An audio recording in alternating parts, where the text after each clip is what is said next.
Ya, pokoknya pada sehat. Alhamdulillah sehat dokter. Alhamdulillah sehat, Alhamdulillah luar dokter. biasa. Alhamdulillah Allahu sehat. Alhamdulillah Akbar. sehat, dokter. Alhamdulillah Sudah sarapan? sudah dokter. Belum, Sehat dok. dokter. Belum. Kenapa belum sarapan?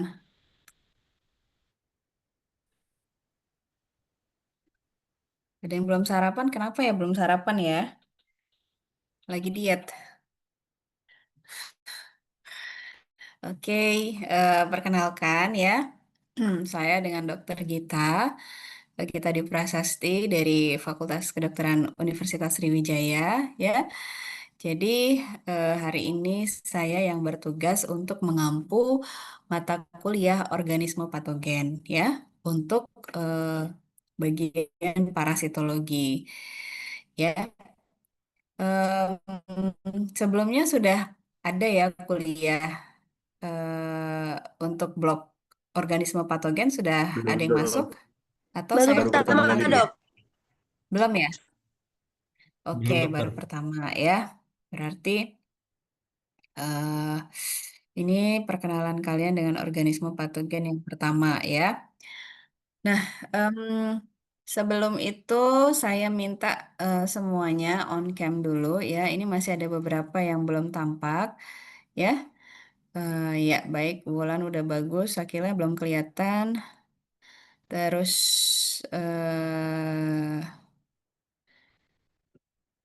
ada Friselia, Anissa, dan Virial yang belum tampak, masih mati ya, belum on Izin dokter, cam. Frisalia, kameranya Ya, sedang bermasalah, dok. oke, Eh, Mohon maaf ya, dokter. nggak apa-apa. Anissa, nanti bisa laporan dengan ininya ya, dengan apa namanya, dengan adminnya. Anissa, kenapa Anissa?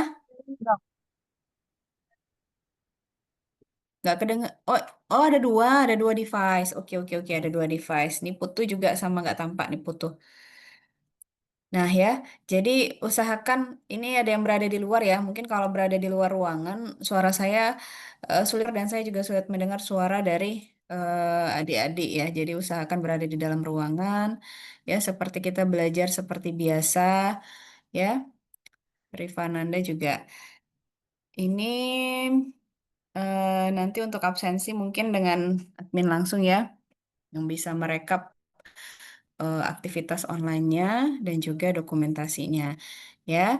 Em, Semuanya ini ya di rumah dari rumah ya, WFH ya semuanya bukan work from home ya, tapi study from home, SPH ya baiklah. Saya em, sebelumnya saya coba share dulu apakah sudah tampak ya di sini. Sudah dong dokter. Sudah Izin. dokter. Sudah, Ya, dok. alhamdulillah ya. Nanti kalau seandainya sudah tampak, boleh acungkan jempolnya aja ya. Acungkan jempol atau ada apa tuh saya tanya boleh diacungkan jempol. Hmm, jadi organisme patogen ini ya, ini kan udah blok 8, udah semester kedua. Saya rasa sudah sedikit banyak tahu mengenai ilmu-ilmu dasar kedokteran dan juga dulu waktu kita sekolah SMA itu juga sudah sebagian besar dipelajari di mata pelajaran biologi ya. Jadi di sini adik-adik akan lebih mendalami tentang organisme patogen. Organisme itu adalah makhluk hidup ya. Patogen itu adalah yang menyebabkan penyakit pada manusia. Jadi apa saja sih eh, organisme atau makhluk hidup yang menyebabkan penyakit pada manusia? Ya, tentunya banyak ya. Ada yang dari bagian mikrobiologi. Mikro itu yang kecil-kecil, artinya mempelajari makhluk atau organisme yang mikro atau kecil. Dan juga ada parasitologi. Parasitologi ini berarti dulu ada simbiosis, itu parasitisme ya. Jadi yang menyebabkan kerugian pada inang atau hospes. Jadi dia harus punya hospes dulu ya, hospes atau inang atau host ya. Jadi banyak beberapa artikel atau jurnal nanti akan menyebutkan hal yang berbeda-beda. Ada yang menyebutkan inang, induk semang, kemudian host, hospes ya. Itu tergantung dari artikel tapi pengertiannya sama ya. Ya, baik. Ini adalah kuliah tentang pendahuluan. Jadi di pendahuluan ini kita akan membahas tentang apa saja sih istilah, kemudian bagaimana cara penulisan organisme, apa saja pembagian-pembagiannya ya. Jadi istilahnya pendahuluan ini adalah basic sebelum kalian masuk ke ilmu parasitologi. Kalau kalian kurang paham di basic ini, nanti ketika waktu kita belajar lebih lanjut, kita akan mengenal tentang hospes dan sebagainya. Itu tidak akan dijelaskan lagi. Apa sih definisi hospes perantara, hospes definitif ya. Jadi kalian langsung nyambung ketika kita belajar atau membaca suatu buku atau artikel disebutkan hospes definitif protozoa adalah manusia. Oh, berarti kalian langsung nyambung. Maksudnya di sini adalah manusia sebagai apa gitu ya. Kemudian nanti dibilang dia bersifat poliksen gitu. Nanti kalian udah langsung paham, oh poliksen ini maksudnya ini. Jadi kita langsung menganalogikan dan apa namanya terminologinya langsung nyambung itu apa ya. Jadi itulah gunanya pendahuluan yang membahas mengenai basic dari ilmu parasitologi. Nah, di sini ya kita memiliki beberapa konten ataupun topik yaitu pertama tentang definisi dan terminologi. Jadi ada beberapa istilah-istilah itu artinya apa ya, definisi dan terminologinya apa. Kemudian topik kedua itu adalah tentang penulisan ya. Jadi contohnya kalau seandainya kalian ujian ya ataupun kalian membuat suatu tulisan, tapi cara penulisannya salah ya dalam hal ini spesies maupun istilah-istilah di dalam kedokteran ya tentunya akan salah juga. Kalau saya kami di sini dalam ujian praktikum, kalau dalam penulisannya itu salah ya kami salahkan gitu karena meskipun kata-katanya benar gitu ya. Contohnya siapa di sini? Anissa Naila, tapi cara penulisan Anissa Nailanya salah ya tetap salah juga gitu ya. Cara penulisannya ya, bukan hurufnya. Cara penulisannya salah tetap salah gitu karena itu harus benar basic. Kemudian berikutnya itu adalah topik tentang karakteristik ya. Apa saja sih yang ada di parasitologi ini ya. Sekarang kita masuk ke definisi terminologi. Nah, jadi ini sedikit banyak akan mengulangi kembali apa yang sudah kalian dapat pada waktu kalian kuliah di eh, kuliah pada waktu kalian sekolah di SMA ya. Jadi hidup itu adalah manusia, hewan, tumbuhan telah diciptakan sebagai makhluk hidup di bumi ya. Jadi memang eh, hidup itu ada ya, manusia, hewan, dan tumbuhan.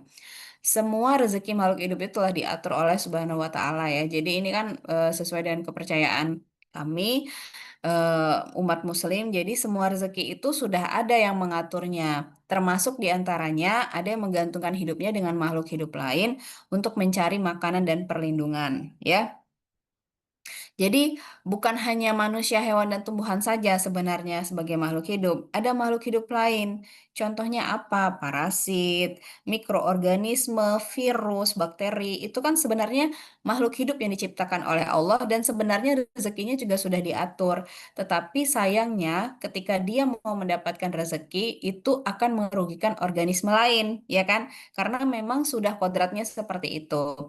Seperti kemarin pada waktu endemik COVID, nah ya COVID itu kan virus. Virus itu kan memang sudah diciptakan dengan cara mencari rezeki bergantung pada inangnya. Dalam hal ini adalah manusia. Jadi dia di dalam tubuh manusia itu tujuannya yaitu untuk untuk eh, tetap mempertahankan hidup, mendapatkan makanan dan juga perlindungan. Kalau dia di luar tubuh manusia, maka dia akan mati. Sama kayak kita. Kenapa kita di bumi ini? Ya kita untuk mencari rezeki, mencari perlindungan, ya kan? Sama aja sebenarnya gitu. Tetapi kemampuan dia bertahan hidup di dalam tubuh manusia itu bisa menimbulkan penyakit ya. Tuh, makanya ada berbagai apa manipulasi yang dia lakukan di dalam tubuh manusia, contohnya merubah DNA, kemudian menyebabkan berbagai gejala ya. Itu sebenarnya merupakan kemampuan dia untuk bertahan hidup, mendapatkan makanan dan perlindungan ya. dia juga termasuk ciptaan Allah. Jadi sama ya, tetapi cara dia mendapatkan makanan dan sebagainya itu merugikan makhluk hidup lain. Nah, masuk kita ke parasitologi. Parasitologi adalah ilmu yang mempelajari organisme yang hidup untuk sementara atau menetap, ya. Jadi dia bisa hidup sementara atau menetap di dalam atau di permukaan jasad lain dengan maksud untuk mengambil sebagian atau seluruh makanannya dari jasad lain tersebut. Ya, jadi harus memenuhi komponen-komponen ini. Pertama, dia hidup bisa sementara atau menetap. Jadi kalau dia cuma sementara aja hanya 15 menit tetap dikatakan parasit. Apabila ya seterusnya bisa hidup di dalam atau di permukaan jasad lain. Jadi nggak mesti di dalam tubuh. Kalau dia hanya di permukaan juga nggak masalah. Itu juga disebut sebagai parasit. Apa tujuannya? Yaitu mengambil sebagian atau seluruh makanannya dari jasad lain tersebut. Sebagian itu contohnya dia hanya mengambil apa untuk bertahan hidup selama 15 menit, tetapi dia bisa juga tinggal di alam bebas untuk mengambil makanan mungkin dari dalam tanah ataupun juga dari jasad lain, bukan dari jasad satu jasad saja, ya. Jadi itu yang disebut sebagai sebagian, ya. Jadi harus memenuhi tiga komponen. Pertama, hidupnya sementara atau menetap di dalam atau di permukaan. Terakhir, mengambil sebagian atau seluruh makanan, ya. Gitu. Jadi kalau saya tidak terpenuhi komponennya, contohnya dia hidup sementara atau menetap, hidup di dalam atau di permukaan, tapi dia nggak ngambil makanan ya. Jadi contohnya dia hanya hidup di permukaan saja, sementara, tapi dia nggak mengambil makanan, maka dia bukan disebut parasit, gitu ya. Asal kata parasitologi itu berasal dari parasitos. Parasitos artinya seseorang yang ikut makan dan logos artinya ilmu ya. Makanya didefinisikan sebagai ilmu yang bla bla bla seperti yang telah saya sebutkan di atas. Nah, ya. Jadi sebenarnya mungkin kalian berpikir kan banyak juga sih bukan hanya umrah ya, mungkin mahasiswa kami juga kadang kalau mereka di kuliah preklinik ya atau yang kuliah ilmu kedokteran dasar itu mereka nggak tertarik gitu. Kenapa? Karena mereka belum bersentuhan dengan klinis secara langsung, masih basic ya, masih ilmu tentang sel, masih ilmu tentang organisme ya. Jadi mereka tuh kayak belum bersentuhan langsung dengan ilmu kedokteran yang sering mereka kenal gitu. Contohnya seperti kalau kita berobat di dokter kan kita tahu batuk pilek, sesak nafas. Nah, itu kan lebih menantang ya, kesannya lebih menantang. Padahal ya, sebenarnya penyakit parasit ini banyak di sekitar kehidupan kita, ya, di sekitar sekeliling kita aja. Mulai dari kita kecil sampai dewasa ini banyak. Dan penyakit parasit ini termasuk penyakit yang ada yang mulai dari tingkatan yang berbahaya dan mengancam nyawa dan ada juga sampai ke yang apa namanya diabaikan, ya, diabaikan dalam arti kurang perhatian dari peneliti karena kita sulit mencari jurnal penelitiannya kurang kurang mengancam nyawa ya, tapi kasusnya banyak. Nah, itu ya. Jadi makanya disebut diabaikan. Nah, menurut data WHO tahun 2021, penyakit parasit ini masih menyebabkan epidemi ya. Artinya banyak kasusnya di satu daerah. Contohnya African trypanosomiasis. Nanti kalian harus terbiasa mendengar kata-kata ini ya. African trypanosomiasis ya atau penyakit trypanosoma yang berada di Afrika, penyakit dengue ya. Ini juga parasit. Kenapa loh, dok? Virus dengue kan virus, dok, bukan parasit tapi mikrobiologi. Iya betul, dengue itu adalah penyakit akibat virus, tetapi ditransmisikan atau ditularkan oleh apa? Ditularkan oleh apa? Kalau dengue? Izin Oleh dokter, nyamuk, dokter. nyamuk dokter. Nah, nyamuk ya. Nyamuk itu kalau di dalam parasit termasuk sebagai vektor ya. Jadi vektor atau makhluk hidup yang mentransmisikan penyakit itu masuk ke dalam bagian parasit ya. Jadi dengue juga termasuk dalam penyakit parasit. Kenapa? Karena transmisinya lewat vektor nyamuk. Leishmaniasis ya itu juga sama oleh lalat sese atau lalat pasir. Malaria itu juga oleh nyamuk. Sistosomiasis itu oleh apa namanya? Sistosoma atau cacing ya, tuberkulosis, Chagas disease ya, leprosi, lymphatic filiasis ya, dan onchocerciasis. Gagalnya kemudian kenapa yang penyakit parasit itu penting? Berikutnya adalah gagalnya insektisida lain dalam mengurangi penyebaran vektor parasit. Mengapa kok bisa gagal? Pertama kita lihat aja sendiri di lingkungan kita. Kalian di dalam rumah ada nggak insektisida? Ada Hmm, insektisida? Insektisida contohnya Baygon, Hit, ya. Terus apa lagi yang kita kenal nih? Apa namanya tuh yang oles itu? Autan, ya. Itu. Nah, itu sebenarnya insektisida semua. Kenapa dia bisa gagal? Ya itu tadi, penggunaan insektisida yang bebas, tidak tahu cara penggunaan yang tepat seperti apa, ya. Kemudian juga dosisnya apakah sudah terpenuhi atau belum, ya. Dan kemudian hal tersebut bisa menimbulkan terjadinya resistensi. Nah, itu ya. Kemudian resistensi artinya kemampuan parasit untuk bertahan pada dosis tertentu ya. Jadi walaupun dia kita semprot, kayak nyamuk itu kita semprot, tetap aja hidup gitu. Memang awal-awalnya dia mati, tapi lama-kelamaan dia memiliki kemampuan untuk bertahan hidup. Itu disebut sebagai resistensi ya. Jadi udah nggak mempan lagi dengan hit atau baygon. Udah sering ketemu belum yang kayak gitu di sekitar rumah? Pernah belum? Kita semprot nyamuknya cuma pingsan saja. Habis itu pas kita lihat, loh kok nggak ada lagi nyamuk yang mati tadi, taunya udah terbang lagi. Pernah ketemu kasus kayak gitu? pernah dok. Pernah ya. Nah, Pernah itu namanya dokter. resistensi ya. Ya betul, itu namanya resistensi. Dan itu sudah banyak kasusnya di Indonesia. Kalau di kami, mahasiswa kami yang S2 itu ada beberapa yang sudah meneliti kasus resistensi insektisida ini. Ada juga yang di daerah Indragiri Hilir ya, yang di daerah Pelabuhan Tembilahan. Nah, itu udah ada mahasiswa kami dari situ.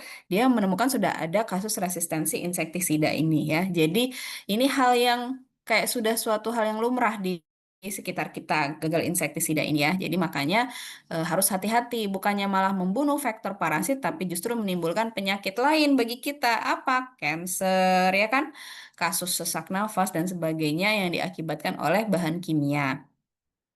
Kemudian terjadi modifikasi lingkungan yang berlangsung terus-menerus, contohnya global warming ya, meningkatnya AIDS dan kanker.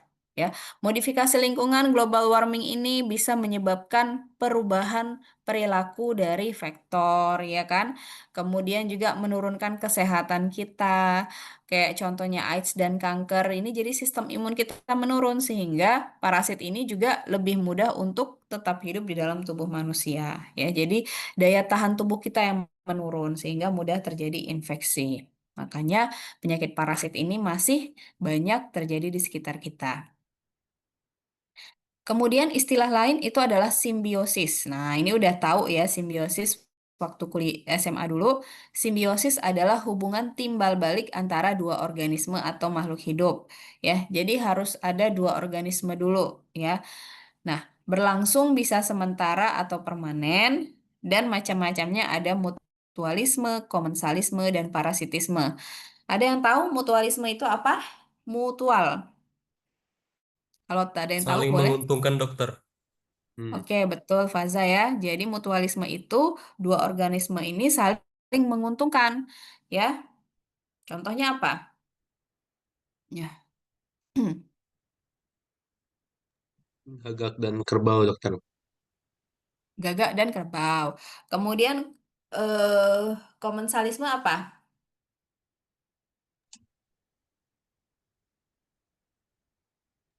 Komensalisme.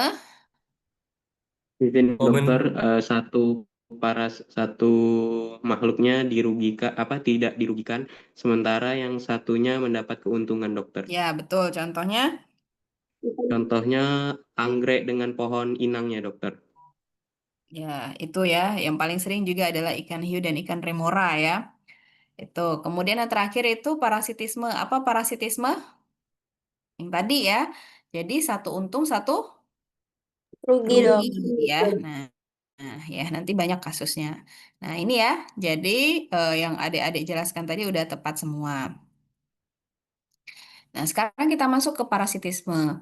Parasit, jadi kalau kita dengar kata parasit adalah organisme yang menumpang. Ya, organisme yang menumpang, hospes adalah organisme yang ditumpangi ya. Jadi ada parasit dan hospes. Ingat ya, jadi hospes itu atau induk semang atau inang atau host itu adalah organisme yang ditumpangi ya.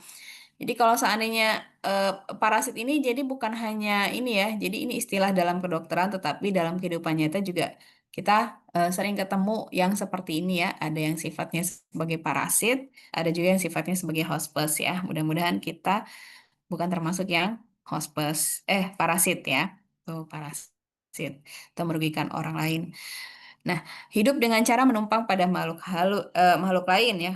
Biasanya makhluk yang ditumpangi memiliki ukuran yang lebih besar dan menimbulkan kerugian pada hospes ya. Jadi, yang ditumpangi atau hospes biasanya punya tubuh yang lebih besar gitu dan pastinya dia menimbulkan kerugian. Nah, tapi ada juga contohnya predator. Predator itu adalah organisme yang menyerang dan membunuh organisme lain.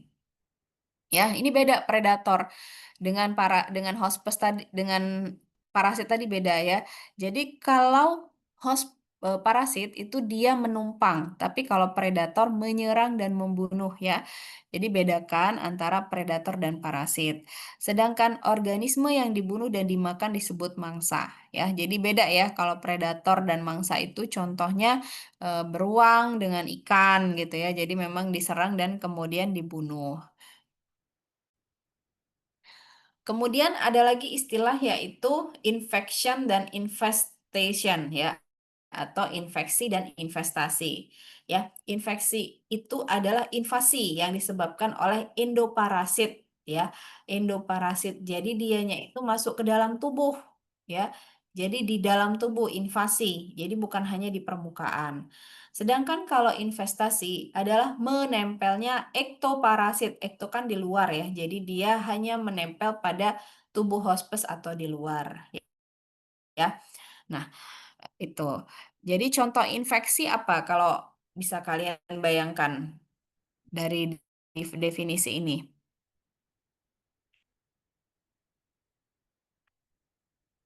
Apa? Contoh infeksi? Ada yang tahu? Ini dokter kalau Contoh infeksi?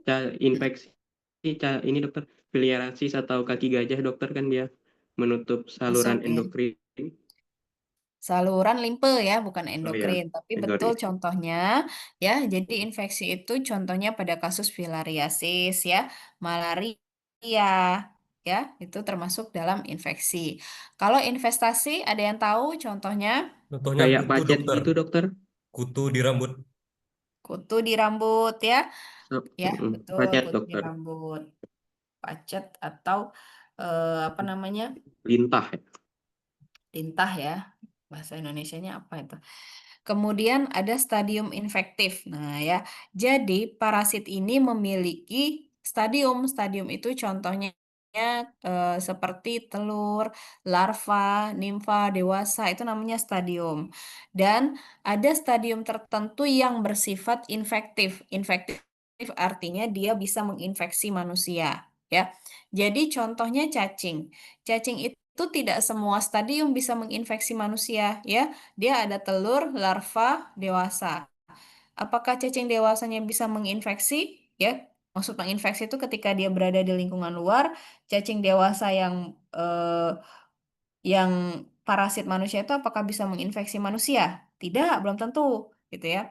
Apakah telurnya bisa menginfeksi? Belum tentu juga, tergantung spesiesnya. Nah, itu yang disebut sebagai stadium infektif. Jadi, fase atau stadium tertentu yang bisa menginfeksi manusia. Jadi nanti kalau seandainya kalian baca ada suatu siklus ya, siklus gambar-gambar di internet dari CDC atau dari mana itu ada ditulisnya infective stage atau stadium infektif. Artinya pada stadium itu dia yang bersifat menginfeksi manusia ya. Kemudian juga ada stadium infektif berupa arthropoda penghisap darah, contohnya pada nyamuk. Nyamuk itu hanya pada stadium dewasa saja dia bersifat infektif. Tapi kalau dia dalam bentuk larva atau telur, ya pastikan tidak bisa menginfeksi karena dia belum memiliki alat penghisap darah ya, seperti halnya pada dewasa. Kemudian ada binatang, baik peliharaan atau buas, ya. Ya, jadi stadium infektif binatang itu contohnya seperti sapi ya atau babi. Nah, itu kan apa namanya? Sapi dalam kondisi apa? Contohnya pada kasus Tania saginata ya. Jadi dia berperan sebagai hospes ya, dia memiliki daging yang mengandung parasit sehingga ketika kita mengkonsumsi daging yang mengandung parasit itu kita bisa ikut terinfeksi oleh parasit tersebut. Kemudian ada tumbuhan air. Nah, tumbuhan air ini juga sama, dia merupakan hospes yang ditempeli oleh parasit sehingga dia juga bisa mengandung stadium infektif.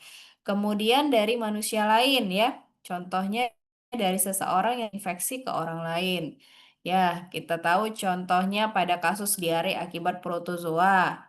Contohnya akibat Entamoeba histolytica. Nah, itu ketika seseorang BAB mengandung parasit ya, dalam hal ini adalah stadium kista, maka kista ini kalau tertelan oleh orang lain ya atau mengkontaminasi makanan, maka dia bisa bersifat infektif terhadap manusia sehat lainnya. Nah, itu stadium infektif yang terdapat pada manusia lain. Kemudian kalau berdasarkan jasadnya ada zooparasit, ya zoo artinya hewan, itu bisa berupa prozoa bersel satu atau metazoa bersel banyak. Kalau metazoa ini contohnya helmin atau cacing ya, seperti cacing gelang, cacing pita ya kalau kita dulu SMA. Kalau arthropoda itu adalah binatang berkaki dan beruas. Itu contohnya serangga. Kemudian juga ada fitoparasit, fito artinya tumbuhan. Berarti contohnya seperti bakteri, fungus, atau jamur. Ada juga spirocheta dan juga virus. Kemudian kalau berdasarkan hospes ya atau yang ditempeli ya atau yang ditumpangi itu contohnya animal parasite atau parasit yang menyerang hewan.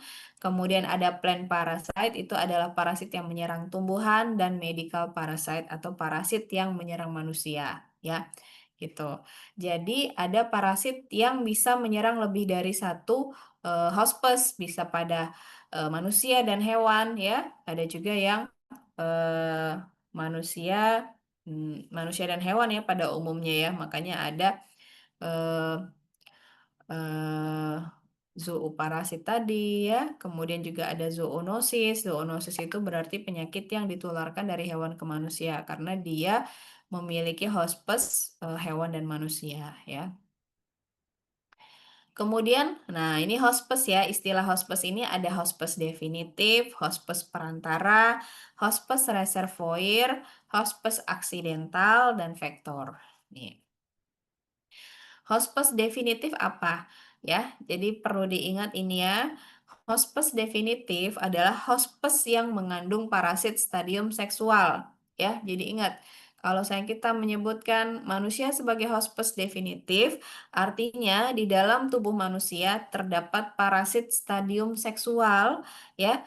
Artinya jantan dan betina. Perkembangan seksual ya. Jadi bukan hanya jantan dan betina saja, tetapi terjadi fertilisasi di dalam tubuh hospes tersebut ya. Bukan hanya stadiumnya saja ada, tetapi proses fertilisasi atau perkembangbiakan atau reproduksinya juga berlangsung. Contohnya, Ascaris lumbricoides itu hospes definitifnya manusia. Ascaris lumbricoides ada yang tahu itu apa? Kalau di bahasa kita, ada yang tahu? Kalau Cacing Ascaris gelang, dokter. lumbricoides cacing gelang ya. Jadi cacing gelang itu di dalam tubuh manusia dia memiliki stadium jantan dan betina dan terjadi proses fertilisasi untuk menghasilkan telur. Makanya di dalam feses atau di dalam BAB-nya itu ya di dalam feses atau tinjanya itu kita bisa menemukan telur dari Ascaris lumbricoides. Kemudian Plasmodium yang merupakan parasit dari penyakit malaria. Nah, ini ternyata hospes definitifnya adalah nyamuk, bukan manusia. Nah, artinya di dalam tubuh nyamuklah terjadi proses fertilisasi antara jantan dan betina ya, antara parasit jantan dan betina ya. Jangan terbalik. Kalau pada malaria, hospes definitifnya itu nyamuk ya. Jadi memang betul proses pertumbuhan atau perkembangan menjadi gamet jantan dan gamet betina itu di tubuh manusia, tetapi di manusia tidak terjadi proses fertilisasi. Ketika gamet jantan dan gamet betina itu dihisap lewat darah oleh nyamuk Anopheles, ya, baru terjadi proses fertilisasi di dalam tubuh nyamuk ya. Jadi mau sampai kapanpun gamet jantan dan gamet betina tidak akan terjadi fertilisasi di dalam tubuh manusia. Ketika dia dihisap oleh nyamuk baru terjadi fertilisasi di dalam tubuh nyamuk. Makanya hospes definitifnya itu nyamuk bukan manusia, gitu ya. Kemudian hospes perantara. Kalau hospes perantara adalah hospes yang mengandung parasit stadium aseksual ya. Jadi terjadi proses reproduksi secara aseksual atau tidak memiliki parasit yang eh, eh, tidak memiliki parasit yang apa namanya? Stadium seksual istilahnya gitu ya. Jadi contohnya plasmodium itu pada manusia, ya hospes perantaranya. Tadi yang sudah saya jelaskan, kalau pada plasmodium itu di tubuh manusia hanya terjadi hanya terbentuk gametnya saja, tapi tidak terjadi proses fertilisasi. Makanya manusia disebut sebagai hospes perantara. Kemudian kasus filariasis seperti yang temannya sebutkan atau penyakit kaki gajah ya. Itu hospes perantaranya pada tubuh nyamuk ya. Jadi proses pembentukan gamet dan fertilisasi itu terjadi pada manusia ya. Kemudian ketika nyamuk menghisap ya, maka perkembangan selanjutnya atau perkembangan larvanya itu baru terjadi di dalam tubuh nyamuk ya. Jadi hanya sampai stadium aseksual saja. Ya, nanti ketika dia menghisap darah, kemudian ditularkan ke manusia tersebut, baru kemudian terjadi proses seksual di dalam tubuh manusia. Makanya manusia disebut sebagai hospes definitif penyakit filariasis, tetapi hospes perantaranya adalah nyamuk ya. Kemudian ada juga disebut hospes reservoir atau cadangan. Jadi sebenarnya di sini hospes definitif alaminya itu berasal dari parasit yang hidup pada hewan, ya. Tetapi bisa juga menjadi sumber infeksi bagi manusia. Ya, jadi parasit alaminya itu pada hewan, manusia itu hanya kebetulan saja ya. Jadi hanya menjadi cadangan. Bisa juga pada manusia kalau saya kebetulan ya. Contohnya Brugia malayi. Brugia malayi ini kan hospes utamanya itu adalah kera, kucing dan anjing. Tetapi kalau dia terjadi kohabitat artinya manusia tinggal berdekatan dengan hospes cadangan ini, maka manusia juga ketika digigit bisa terinfeksi Brugia malayi atau filariasis ya. Brugia malayi ini salah satu spesies dari filariasis ya. Itu adalah hospes reservoir atau cadangan. Kemudian hospes aksidental. Kalau hospes aksidental ini hospes yang tidak biasanya mendapat parasit tersebut, kemudian secara kebetulan mendapat parasit tersebut yang kadang-kadang dapat menjadi dewasa. Ya, jadi bedanya dengan hospes reservoir itu ya memang kalau dia secara umumnya dia terdapat pada hewan dan kalau ketemu manusia dia bisa menyebabkan terjadinya infeksi. Jadi dia memiliki lebih dari satu hospes yang bisa dia hinggapi ya. Tapi kalau hospes aksidental ini aslinya ya cuma satu gitu. Tetapi kalau saya manusia tidak sengaja termakan ya bisa jadi dia bisa menjadi dewasa pada tubuh manusia tersebut ya. Kadang-kadang dapat menjadi dewasa ya. Tuh ya. Contohnya pada Toxocarakati ya, parasit pada anjing dan kucing ya. Kemudian juga ada manusia itu berperan sebagai hospes aksidental. Kemudian kalau vektor itu suatu jasad yang biasanya serangga yang bisa menularkan atau memindahkan parasit pada manusia atau binatang.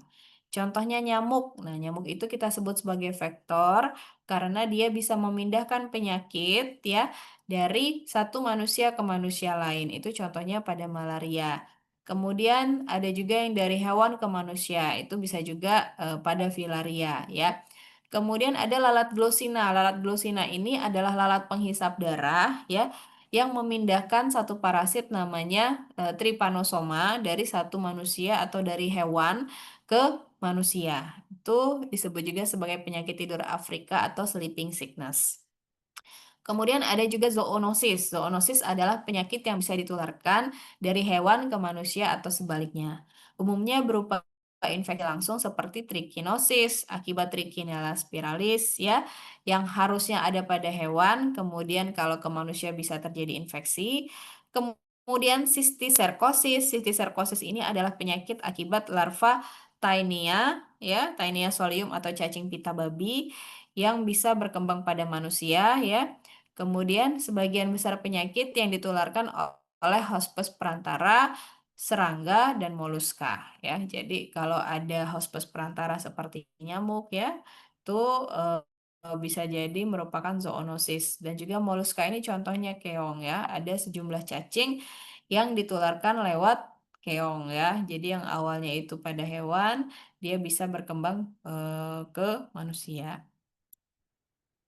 Kemudian kalau hubungan antara hospes dan parasit ya atau antara inang dan parasit itu tadi ya sudah kita sebutkan pertama ekto dan endoparasit ya. Jadi kalau ekto itu berada pada permukaan tubuh, benar tadi yang temannya sebutkan contohnya Pediculus humanus capitis, kemudian scabies. Ada yang tahu scabies itu apa?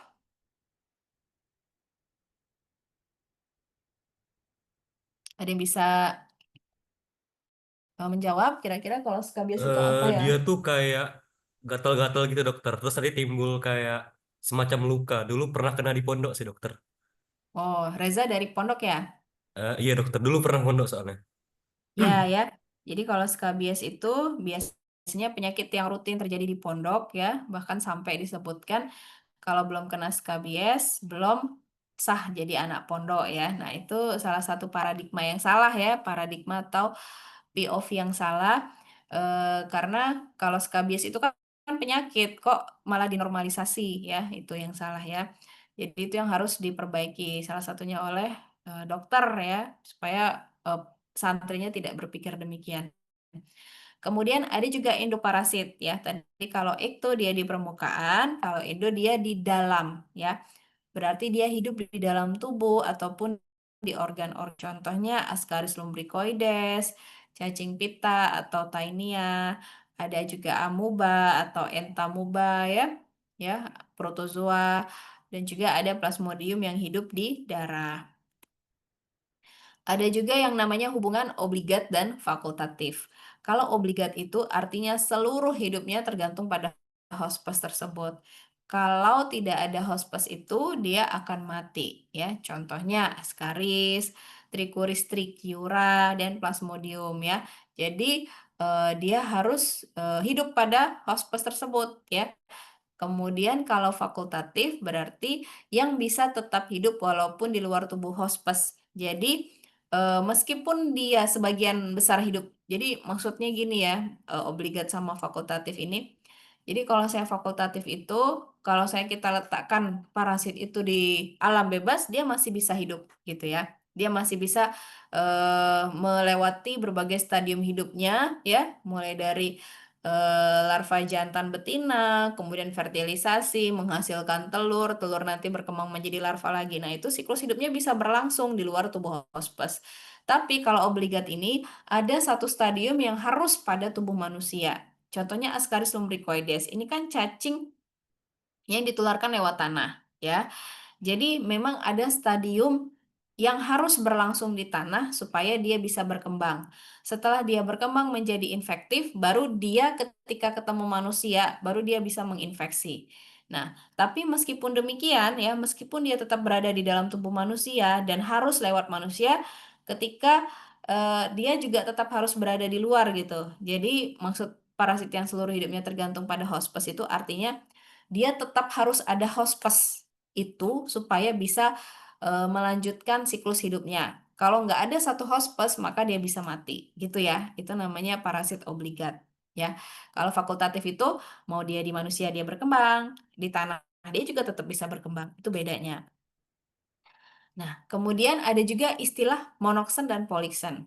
Kalau monoksen itu hanya pada satu jenis hospes. Contohnya Ascaris. Ascaris kan hospesnya cuma manusia, ya kan? Meskipun telurnya harus berada di tanah untuk bisa berkembang, tapi kan tanah bukan hospes, ya. Jadi dia hanya satu-satunya hospes itu adalah manusia. Kalau poliksen, dia tidak hanya manusia, dia bisa menghinggapi beberapa hospes lain, ya. Jadi ada yang sebagai hospes definitifnya, ya, ada yang sebagai hospes perantaranya, ada juga yang punya hospes definitif lebih dari satu, ya. Tuh, contohnya cacing Trichinella spiralis yang bisa hidup pada babi, tikus, ataupun manusia. Kemudian ada yang permanen. Nah, permanen seluruh hidupnya berada menetap pada satu hospes saja ya. Jadi pada hospesnya, contohnya cacing dewasa. Nah, ini disebut di sini cacing dewasa Ascaris lumbricoides. Kemudian Trichuris trichiura. Jadi Ascaris lumbricoides ini selama hidupnya ya, cacing dewasanya ini ya berada pada tubuh manusia. Ya, nanti setelah dia mengeluarkan telur lewat feses, ya dikeluarkan, ya bisa di tanah, bisa juga kalau kalau Oxyuris vermicularis itu dia dibantal, ya ataupun juga dispray, ya nanti terhirup lagi, ya berkembang lagi di dalam tubuh manusia. Kalau sementara parasit yang berada pada hospes hanya untuk sementara, cuma untuk ngambil makanan saja. Contohnya nyamuk Aedes, kutu busuk gitu ya. Jadi untuk ngambil makanan saja sudah diambil ya lepas gitu kan, dia meneruskan hidupnya dan perkembangbiakannya itu pada tempat lain ya. Kalau Ascaris umbricoides ini kan dia seluruh hidupnya perkembangannya, fertilisasinya itu pada tubuh manusia ya. Nah, ini contoh Cimex lecticularis ya atau dikenal sebagai kutu busuk. Nah, kutu busuk ini biasanya kita lihat di mana? Ada yang tahu? Biasanya kita tahu kutu busuk ini kita dapat di mana? Di kasur ya. Jadi di kasur, spray, bantal. Nah, itu kalau kalian sering tepok-tepok kasur yang dijemur di luar, nah itu salah satu contoh atau salah satu cara untuk mengusir parasit Cimex ini ya. Jadi Cimex lacticularis ini hidup sebagai parasit hanya 15 menit pada saat menghisap darah hospes. Tetapi dengan hidup sebagai parasit hanya 15 menit, kutu tersebut dapat hidup bebas selama 1 tahun ya. Jadi dia menghisap darah itu ketika ketemu hospes ya. Jadi kalau saya hospesnya itu ada, dia menghisaplah darah sampai kenyang dan dia kalau nggak ketemu hospes lagi selama 1 tahun dia masih bisa bertahan hidup. Tapi kalau ada hospes lagi yang datang, ya dia hisap lagi ya. Bukan berarti setelah 15 menit dia nggak akan menghisap darah, tidak, tapi tetap aktif darah kalau ketemu lagi. Tetapi kalau nggak ada, dia masih bisa tetap bertahan hidup. Nah, ini ada nggak ini di kosannya nih yang kasurnya ada kutu busuk ini? Kalau ada tunjuk tangan. Nggak mungkin ya mau tunjuk tangan ya. Jadi hati-hati. Jadi kalau saya kasurnya udah gatal-gatal, ya ada yang main ke kosan terus belum, kenapa ya badan aku gatal habis tidur di ini, contohnya di siapa di kasurnya siapa. Nah, itu hati-hati, jangan-jangan ada Cimex lecticularis. Nah, jadi ngomongnya semalam ada ini aku digigit Cimex nih di kasur kamu. Nah, itu ya. Jadi sekarang ngomongnya jangan lagi kutu busuk ya, udah belajar ngomongnya Cimex ya. Nah, ada Cimex mah, Cimex tepok-tepok dulu kasurnya gitu ya.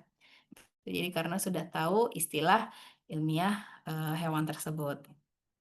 Nah, ini contoh parasit ya.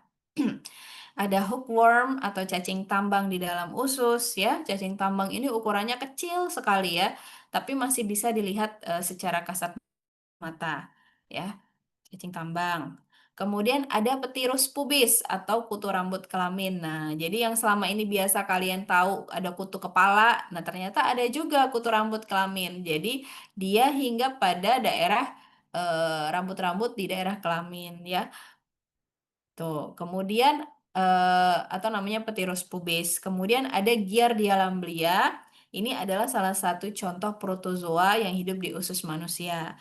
Biasanya Giardia lamblia ini paling banyak atau paling tinggi kasusnya pada eh, kelompok LGBT atau yang biasa melakukan oral anal sex gitu ya. Kemudian ada juga cacing Ascaris lumbricoides. Nah, kalau yang selama ini kalian sering dengar cacing gelang, cacing gelang. Nah, inilah bentuk cacing gelang ya. Jadi dia melingkar-lingkar seperti gelang, makanya disebut sebagai cacing gelang. Ya, ada male, ada female ya. Bentuknya beda nih, bisa kalian lihat nih ya. Jadi kalau saya ada yang pernah BAB habis minum obat cacing keluar ini bentuk-bentuknya seperti ini. Nah, inilah disebut sebagai Ascaris lumbricoides ya. Mungkin dulu masih kecil ada yang suka main tanah terus dikasih obat keluar ini ya mungkin bisa diingat-ingat ada nggak yang pernah keluar cacing seperti ini pada feses atau tinjaknya tuh ya. Yang kasus cacing gelang atau Ascaris lumbricoides yang heboh beberapa waktu lalu di Sukabumi itu yang pasien anak umur 4 tahun Raya, ingat nggak? Yang sampai dia muntah cacing, BAB-nya keluar cacing, bahkan cacingnya bisa sampai menembus di seluruh di parunya, di perutnya ya, karena saking masif atau saking banyaknya cacing di dalam tubuhnya. Kalian bisa Google ya, kronologis kasus Raya. Nah, itu adalah cacing Ascaris lumbricoides ya. Jadi parasitnya sudah terlalu banyak sehingga bisa menyebabkan gejala yang berat ya. Tuh. Kemudian ada juga nih, kalau saya kalian dengar malaria, malaria, dia kena malaria. Nah, inilah parasit yang menyebabkan malaria. Yang di sebelah kiri ini bentuk gametosit dari Plasmodium falciparum. Yang kiri yang gametosit ya. Yang sebelah kanan ini bentuknya seperti cincin, makanya disebut sebagai ring foam ya. Itu. Nah, yang tadi saya bilang ya, yang tadi saya sampaikan pada tubuh manusia dia bisa berkembang sampai ke stadium gamet, tetapi dia tidak bisa terjadi fertilisasi. Ketika dia dihisap darahnya oleh nyamuk, barulah terjadi fertilisasi antara gamet jantan dan gamet betina di dalam tubuh nyamuk, ya. Makanya nyamuk disebut sebagai hospes definitif dan manusia sebagai hospes perantara dari Plasmodium. Nah, ini ya. Nah, ini contoh preparat parasit malaria yang mungkin nanti akan kalian lihat pada waktu praktikum. Perhatikan, di sekitar dari parasit ini ada apa ini? Gambar apa ini? Berbentuk seperti cakram. Apa? Eritrosit dokter, sel darah Ya, merah. betul ya. Jadi nanti kalau lihat preparat, perhatikan sekelilingnya. Oh, ini ada eritrosit, berarti ini adalah sediaan yang diambil dari darah. Kemudian baru kalian perhatikan parasitnya. Apakah parasitnya berada di dalam RBC? Apakah dia berada di sistemik atau sekitar darah? Kalau dia berada di luar darah, oh berarti dia parasit yang berada di sistemik tetapi bukan hidup di dalam RBC. Apa itu? Nanti lihat pada masing-masing ciri-ciri spesiesnya. Kalau ini kan kita lihat dia hidup di dalam RBC. Nah, apa parasit yang hidup di dalam RBC? Salah satunya itu adalah Plasmodium ya. Ada yang berbentuk ring foam, ada yang berbentuk gametosit. Nah, ini cacing pita atau Taenia solium. Nah, cacing pita ini yang termasuk banyak juga kasusnya ya, terutama di daerah endemis yang hobi mengkonsumsi daging babi yang tidak dimasak dengan baik. Solium ya, solium itu pada babi ya.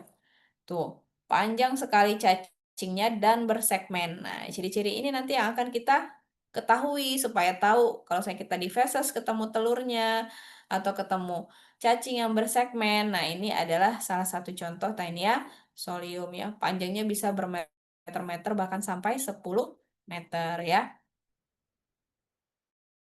Kemudian ya Trichomonas vaginalis atau trichomoniasis ya yang menyebabkan penyakit trichomoniasis atau keputihan yang disebabkan oleh Trichomonas vaginalis ya sesuai namanya dia merupakan protozoa yang berada pada saluran urogenital. Ini ada Pediculus humanus capitis. Nah, kalau kalian pernah kutuan masih kecil ya, ngelihatnya hanya hitam-hitam saja di pites-pites. Kalau saya lihat di bawah mikroskop seperti ini ya. Jadi dia punya kaki 3 pasang yang memiliki cakar pada bagian ujung ya. Kemudian ada alat kelamin yang berbentuk seperti pedang. Nah, ini berarti jantan ya. Nah, ini juga akan kalian pelajari pada waktu praktikum ya. Ini contohnya askariasis ya. Nah, yang kayak raya tuh kayak gini. Nah, ini nanti kalau dulu pas sama zaman saya koas masih sering ketemu kasus seperti ini ya. Muntah, BAB, keluar cacing gelang ya. Ini cacingnya sudah masif, sudah banyak sekali. sudah terjadi obstruksi atau sumbatan pada saluran pencernaan sehingga dia bisa naik ke atas dan termuntah. Ini ya, kalau sudah parah tuh banyak seperti ini. Ini yang contoh temannya sebutkan tadi yang tinggal di pondok pesantren scabiasis ya yang disebabkan oleh ektoparasit Sarcoptes scabiei ya hanya hidup pada permukaan kulit saja ya jadi hanya di bagian luar tepatnya di eh, stratum corneum ya bagian lapisan kulit terluar stratum corneum. Yang di sebelah kanan ini adalah endoparasit filariasis. Nah, dia menyumbat saluran limfe pada daerah selangkangan sehingga menyebabkan aliran limfe itu tidak lancar dan akhirnya timbullah filariasis ya atau kaki gajah. Nah, ini kalau saya nanti ada videonya ya, contoh Taenia saginata yang berada pada small intestine atau usus halus, bisa juga kalian cari di Google ya. Banyak sekarang udah mudah untuk melihat resume-resume dari penyakit parasit di YouTube ya, kalau kalian ingin memperdalam. Kemudian kita masuk topik kedua yaitu penulisan ya. Nah,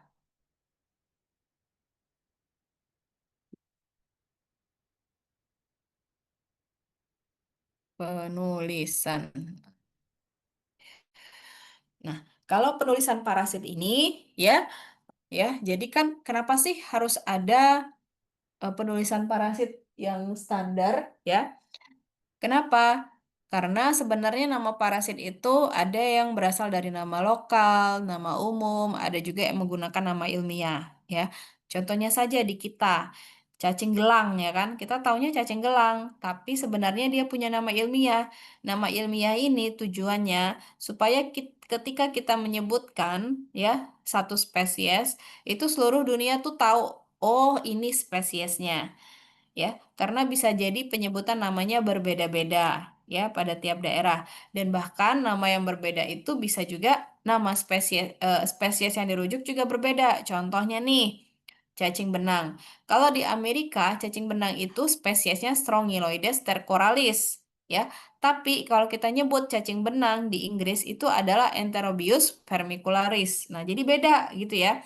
Makanya kita jangan menyebutkan apa namanya cacing benang atau cacing gelang, tapi sebutkanlah nama ilmiahnya supaya ketika kita baca atau kita membuat suatu tulisan itu kita merujuk pada satu spesies yang sama ya itu. Jadi nyambung istilahnya ya. Nah, jadi untuk mengatasi hambatan bahasa tersebut maka diperlukan nama ilmiah yang dimengerti secara universal. Jadi sudah disepakati bersama. Nah, nama penulisan ilmiah ini disebut sebagai binomial scientific name ya, menggunakan bahasa Latin atau bahasa Yunani. Umumnya terdiri dari dua patah kata ya, terdiri dari dua patah kata yaitu kata pertama adalah genus, yang kedua itu adalah spesies ya. Nah, makanya disebut sebagai binomial nomenklatur atau penamaan yang terdiri dari dua kata. Ingat, yang pertama itu adalah genus, yang berikutnya itu adalah spesiesnya. Nama genus dimulai dengan huruf besar dan nama spesies dimulai dengan huruf kecil. Ya, nama genus dan nama spesies tidak boleh salah tulis. Jadi contohnya kalian buat Ascaris lumbricoides, tapi kalian bikin Ascaris lumbriscus. Itu salah ya. Salah nanti jawabannya ya. Harusnya kalau ada yang meriksa itu salah. Jadi karena nama spesiesnya salah. Kemudian, nama genus dan nama spesies harus tampil berbeda dengan sekelilingnya.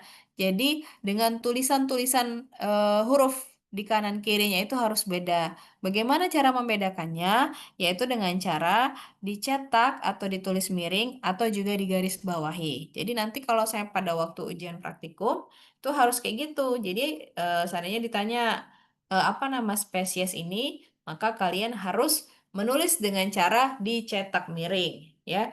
Kalau susah miring-miring, boleh digaris bawahi. Jadi tetap nulisnya lurus seperti biasa, tapi di bawahnya dikasih garis bawah agar berbeda. Jadi tahu bahwa itu adalah tulisan ilmiah, ya, atau tulisan Latin. Contohnya, Ascaris lumbricoides boleh disingkat sebagai A lumbricoides. Jadi kalau saya pada waktu ujian Menulis alumbricoides ya nggak apa-apa. Itu juga benar asalkan nulis lumbricoidesnya tepat ya. Jadi jangan salah. Nah, klasifikasi atau taksonomi ini dibedakan menjadi kingdom, subkingdom, filum, kelas, subkelas, ordo, subordo, famili, genus, dan spesies. Biasanya ya pengelompokan ini berdasarkan ciri morfologi atau karakter biokimiawi atau molekuler dari spesies tersebut. Contohnya nih, Ascaris lumbricoides. Kenapa dikasih nama Ascaris lumbricoides? Karena Ascaris itu artinya cacing usus dan lumbricoides artinya berbentuk lumbricus ya atau seperti cacing tanah. Makanya dikasih nama Ascaris lumbricoides yang artinya cacing usus yang menyerupai bentuk cacing tanah. Tuh. Kemudian ada juga Plasmodium falciparum. Plasmodium itu merujuk pada suatu bentuk atau entitas, kalau falciparum itu artinya sabit atau mengandung sabit. Jadi dia merujuk pada morfologinya, yaitu berbentuk seperti sabit. Yang tadi kita lihat ya, bentuknya seperti sabit pada stadium gamet. Kemudian juga ada Plasmodium vivax. Nah, kenapa dikasih nama vivax? Karena sifatnya itu bisa bertahan lama. Jadi dia memiliki fase hipnozoid atau fase untuk rest atau istirahat di dalam hati. Makanya dia bisa bertahan lama, disebut sebagai Plasmodium vivax ya. Jadi biasanya penulisan spesies itu menyesuaikan dengan eh, ciri-ciri morfologinya dan kemudian dikelompokkan berdasarkan ciri-cirinya.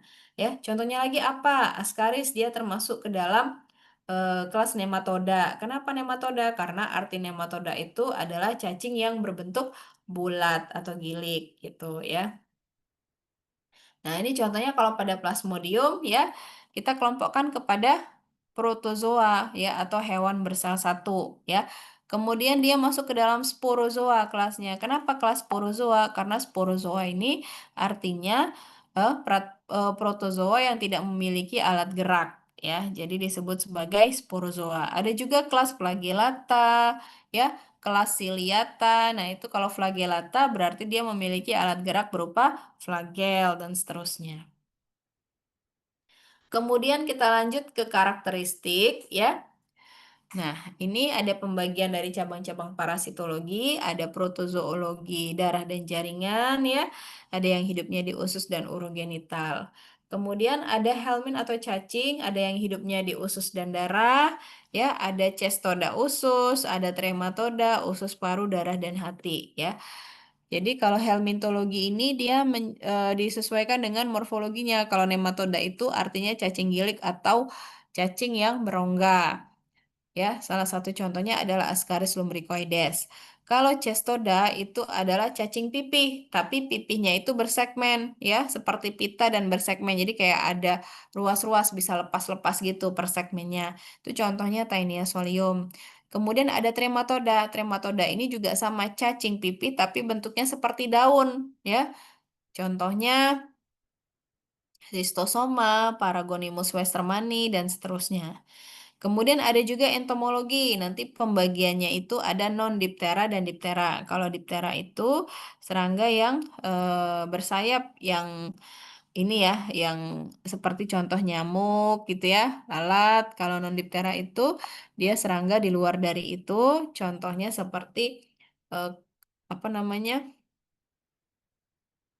eh apa skabies gitu ya, itu termasuk dalam non-diptera.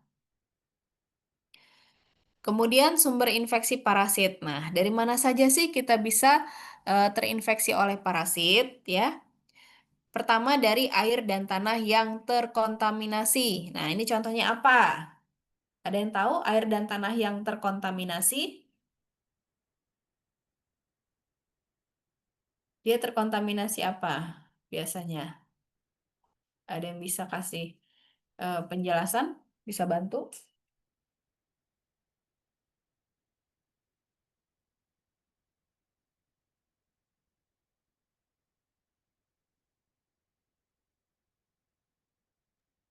Mungkin dokter misalnya kalau terkena zat-zat kimia gitu dokter dari limbah limbah industri ataupun sampah juga bisa.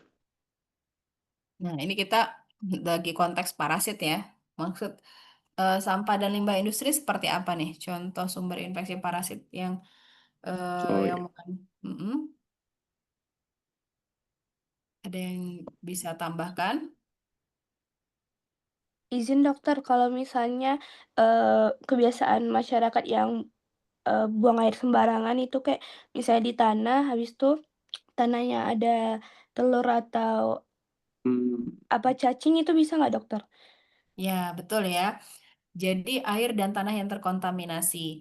Biasanya sumber parasitnya itu ya bisa dari feses atau bisa dari urin ya.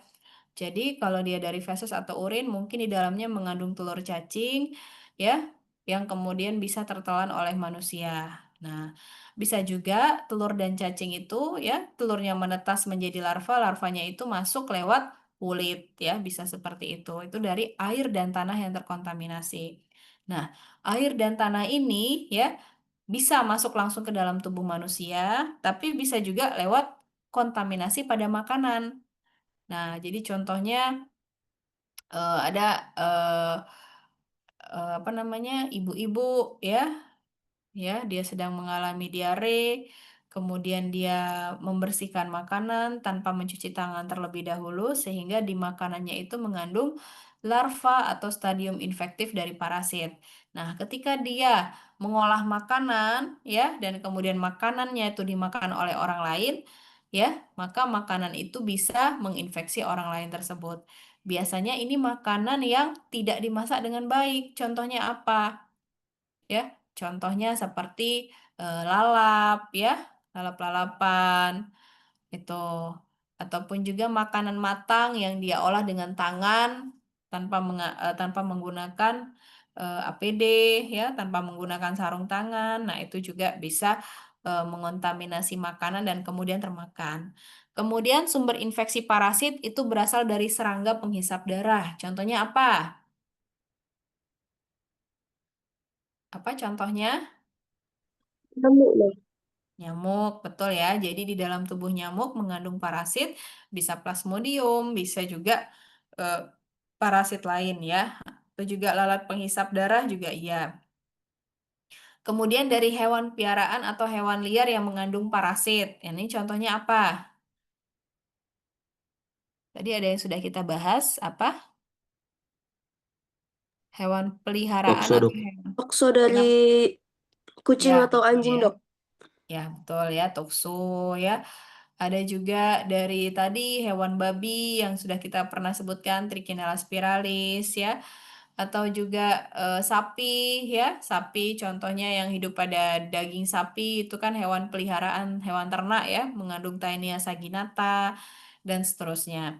Kemudian juga ada yang dari orang lain dan diri sendiri. Kalau dari orang lain, infeksinya langsung, contohnya pada penyakit menular seksual seperti Trichomonas vaginalis, ya kan?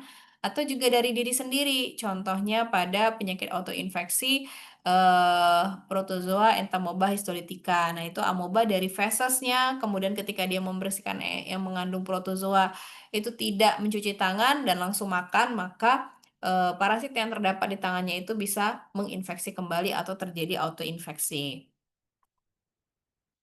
Kemudian ada juga dari air dan tanah yang terkontaminasi tadi ya. Ini contohnya ada Ascaris umbricoides, Trichuris trichiura, ya, cacing tambang, Strongyloides stercoralis. Kalau dari air, contohnya ada amuba, ya, protozoa tadi, ada Giardia lamblia. Nah, ini ada juga penelitian yang meneliti ada protozoa di air yang banyak itu ternyata Giardia lamblia.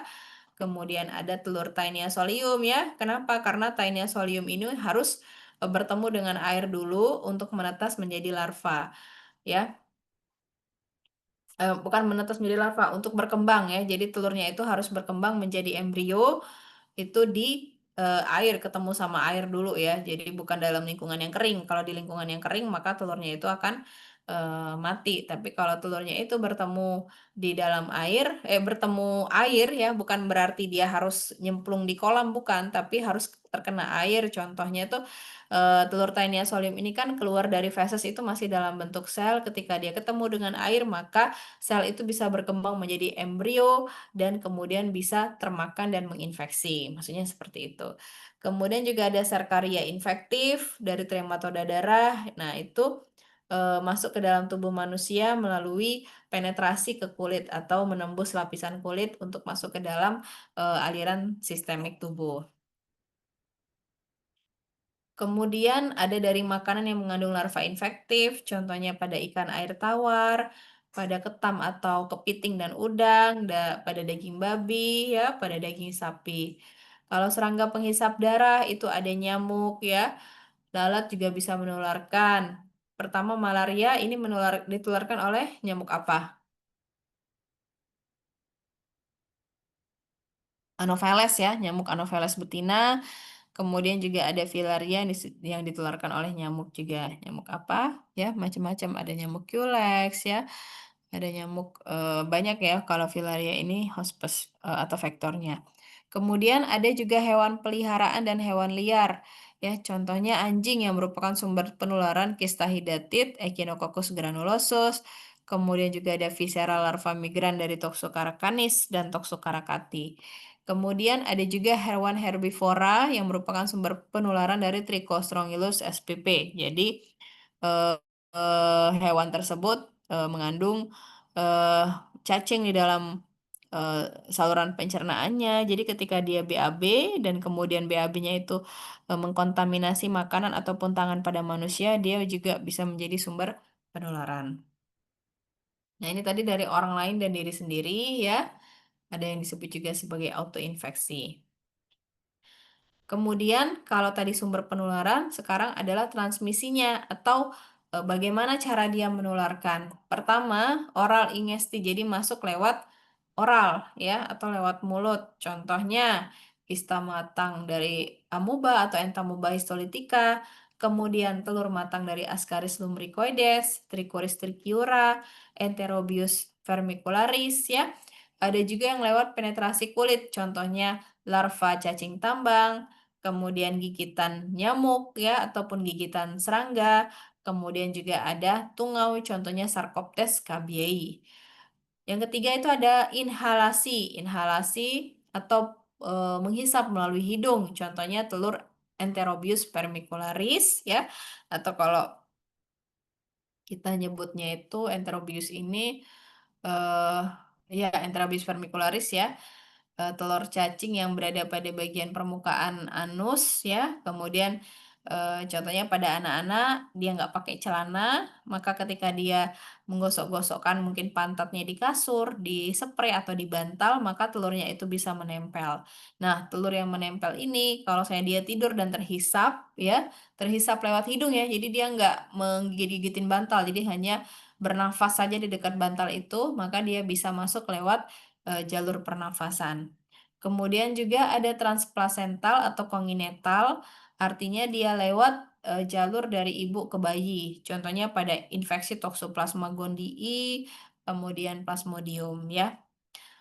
Kemudian berikutnya adalah hubungan seksual ya, contohnya adalah infeksi Trichomonas vaginalis.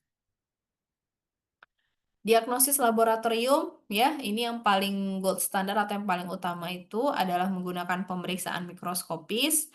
Ya, jadi kita lihat di bawah mikroskop untuk tahu apakah memang ada parasitnya di dalam sampel tersebut ya. Pemeriksaan mikroskopik ini biasanya untuk sebagian besar parasit, baik itu berasal dari feses, dari darah ya, ataupun sediaan biopsi ya, atau juga sediaan cairan limfe dan sebagainya. Nah, kalau pada pemeriksaan itu ada yang sediaan basah atau wet mount ya. Jadi persediaan basah ini artinya tanpa preparasi, jadi sampel itu langsung diperiksa di bawah mikroskop. Contohnya pada feses, itu kita langsung ambil, kita teteskan dengan NaCl ya, ataupun juga perwarnaan Lugol iodin dan langsung kita lihat di bawah mikroskop. Ada juga yang perlu pewarnaan permanen dulu supaya tampak lebih bagus. Contohnya pada protozoa ya. Meskipun kita bisa melihat secara sediaan basah atau langsung, tapi kalau kita beri dengan pewarnaan permanen, dia biasanya bisa terlihat morfologi dari parasit tersebut dengan lebih baik. Kemudian juga ada yang dikonsentrasikan dulu. Maksud dikonsentrasikan itu kita hanya mengambil bagian dari sampel yang memang kira-kira mengandung parasit. Contohnya pada tinja atau feses itu kita konsentrasikan dulu ya dengan cara disentrifuge atau dengan cara floating atau diapungkan. Jadi telur-telur yang mengandung berat jenis kecil itu kita apungkan sehingga kita bisa mengambilnya dan kita lihat di bawah mikroskop. Kemudian juga ada pemeriksaan serologis ya. Jadi ini biasanya bisa dari sampel darah atau bisa juga dari sampel feses ataupun urin. Tujuan serologis ini kayak imunologi, jadi kita memeriksa antigen dan antibodi pada sampel tersebut. Ya, kita periksa. Contohnya kita punya alat yang mengandung antigen dari Plasmodium ya atau malaria tadi, namanya rapid test ya. Jadi nanti kita ambil sampel darah, kemudian kita teteskan di dalam plate tersebut atau di dalam alat pemeriksaan ya sama kayak kalau pemeriksaan kehamilan gitu ya itu kan termasuk serologis. Jadi kalau kita teteskan darah kita di apa namanya di alat pemeriksaan tersebut kita lihat apakah timbul garis positif. Nah, kalau dia timbul garis positif berarti dianya positif mengandung antibodi ya terhadap antigen tersebut ya. Kalau dia nggak ada, nggak mungkin terjadi tanda positif. Tanda positif itu artinya sudah terjadi reaksi antigen antibodi. Artinya di dalam tubuh manusia itu sudah pernah terinfeksi sehingga muncullah antibodi terhadap antigen yang spesifik tersebut ya gitu. Itu deteksi antigen antibodi. Jadi kita memanfaatkan reaksi antigen dan antibodi yang spesifik. Antigen pasti berikatan dengan antibodi yang spesifik ya. Kalau nggak terinfeksi, nggak mungkin timbul antibodi. Gitu ya prinsipnya. Kemudian juga ada polymerase chain reaction. Nah, mungkin kalau di pelajaran biologi medik kemarin pernah dibahas, ya. Polymerase chain reaction ini berarti yang kita lihat itu adalah DNA-nya. Ya, setiap makhluk hidup itu pasti punya DNA, ya. Deoksiribonukleat acid. Jadi, asam nukleat yang dimiliki oleh semua makhluk hidup ya, yang sangat spesifik ya. Jadi kalau ada di dalam darahnya itu mengandung DNA Plasmodium, berarti dia positif terinfeksi atau paling tidak pernah terinfeksi malaria, gitu ya, PCR. Nah, PCR ini yang sudah umum dijalankan itu contohnya pada TBC. TBC itu kan kalau kita mau meriksa dahak kan susah. Kadang ada jumlah parasit atau jumlah mikrobiologinya itu sangat kecil ya atau juga mungkin pemeriksanya itu tidak terampil ya atau cara pengambilan sputum atau dahaknya salah ya jadi yang terdapat di sputum itu sangat dikit makanya dengan polymerase chain reaction ini jumlah DNA yang sedikit itu diperbanyak sehingga bisa mendeteksi adanya parasit tersebut ya jadi PCR ini sangat sensitif ya biasanya kita gunakan dalam penelitian, tapi kalau dalam pemeriksaan umum itu contohnya pada penyakit yang endemik ya, yang apa namanya, yang sangat sering terjadi, contohnya pada TBC gitu ya. Kemudian ada juga dengan metode kultur. Kultur itu artinya kita kembang biakan dulu ya, bisa di agar ya atau juga di media tertentu yang kemudian baru kita periksa di bawah mikroskop. Kemudian juga ada inokulasi hewan coba ya. Jadi kita eh, contohnya pada kasus-kasus yang kita sulit membedakan morfologi parasit ya kan. Jadi kita inokulasikan ya pada vektor tertentu, kemudian kita lihat perkembangannya perkembangan penyakitnya, kemudian kita lihat perkembangan stadiumnya, kira-kira dia mengarah ke spesies apa. Hmm. Ya, oke, ya. Jadi tadi itu adalah materi kuliah tentang pendahuluan, ya. Semua ini apa namanya? Ya, sejauh ini ada pertanyaan nggak tentang materi pendahuluan ini? Kalau ada pertanyaan, kita bisa buka sesi tanya jawab dulu ya sebelum kita lanjut ke sesi berikutnya. Silahkan bagi yang ingin bertanya, saya persilahkan.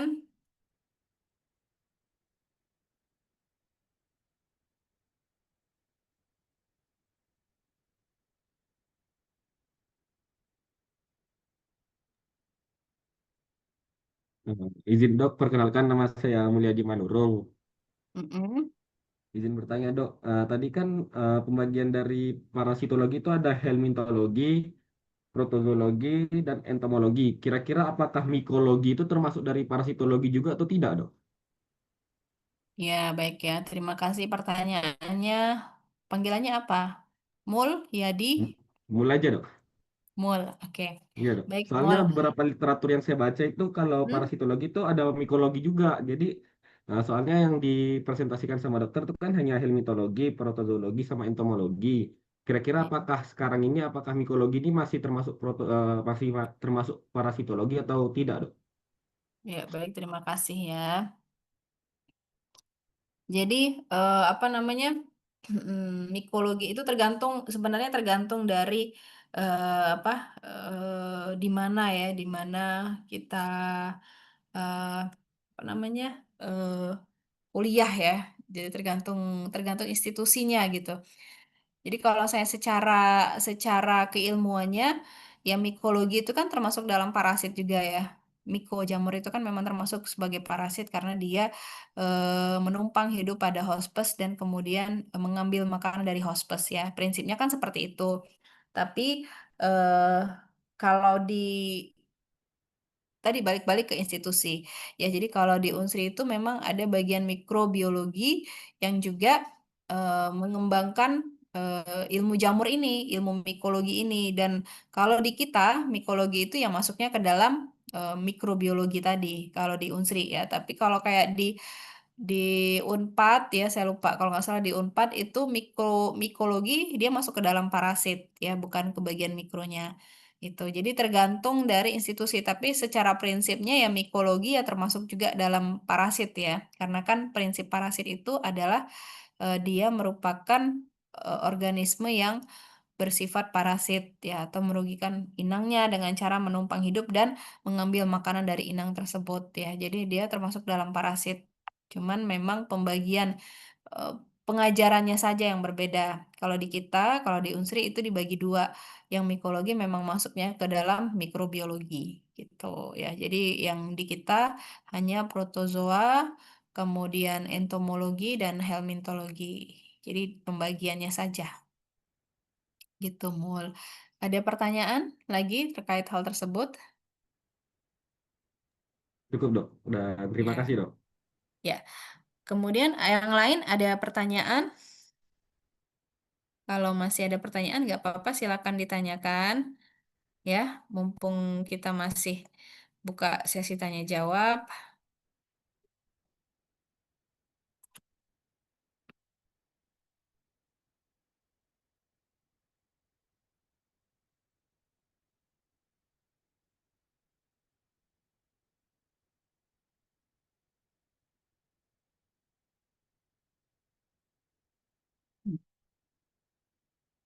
Apa ada pertanyaan, adik-adik sekalian? Kalau masih ada pertanyaan, silakan ditanyakan terlebih dahulu ya. Kalau nggak salah waktu kita sejam 40 menit, berarti harusnya jam 9:10 ya untuk topik pertama ini. Tapi kita fleksibel saja, yang penting jam mulai dan jam selesainya itu tepat waktu. Ya nanti saya sesuaikan dengan IT ya, jadi ada IT yang mungkin lebih panjang, ada IT yang mungkin lebih pendek. Ada pertanyaan lagi? Kalau nggak ada pertanyaan lagi, kita coba untuk apa namanya? Benar ya, nggak ada pertanyaan ya? Kalau nggak ada pertanyaan, nanti saya yang bertanya. Nggak ada? Sudah cukup paham semua ya. Kalau begitu kita coba untuk em, ngisi kuis ya. Di sini saya beri linknya lewat chat. Adik-adik silakan mengerjakan dalam waktu 10 menit saja ya. Setelah selesai dikerjakan bisa disubmit. Bentar saya ambil dulu linknya.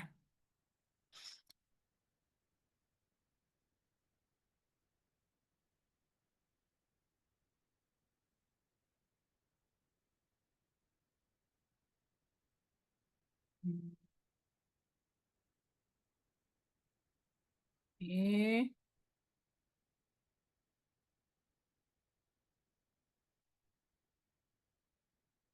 Ya, ini linknya bisa kalian lihat di chat. Sekarang jam 9 lewat 2 menit. Saya kasih waktu jam 9 lewat 12 ya. Sambil saya terus refresh di rekap kuesionernya, di rekap G-form-nya, apakah semua sudah mengisi. Kita ada 49 mahasiswa ya. Betul ya, 49 mahasiswa. Ya, silakan mengerjakan ya.